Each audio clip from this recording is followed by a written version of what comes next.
მაგარი ხმა? მე YouTube არხისთვის პატარა გამოკითხვას ვაკეთებ. ამადი აბა ამ ქალბატონს გავესაუბროთ. თორე საზოგადოება ძალიან გაზრდილია. ეს ჩართულია? თუ გამიხარდა თანა. ჩემი დედულეთიდან იყო ეს ქალბატონი.იანეთი მიყვარს ყველაზე და ყველაფერზე მეტად.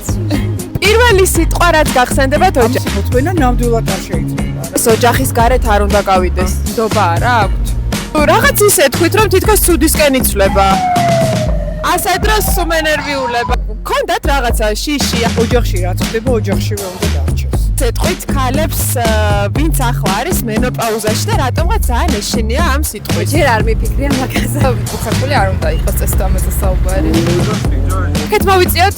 არ გვაქვს ესეთი განათლების სისტემა. ტაბუირებული თემები არ მიგდება. ყველაზე ხელმისაწვდომ მეთოდს ვირჩევ იმისთვის რომ ამ საკითხებზე ვესაუბრო ჩემს აუდიტორიას, შევიდეს YouTube-ზე, მოგძებნოს, გამოგვიწეროს და თვალი ადევნოს ჩვენს ეპიზოდებს.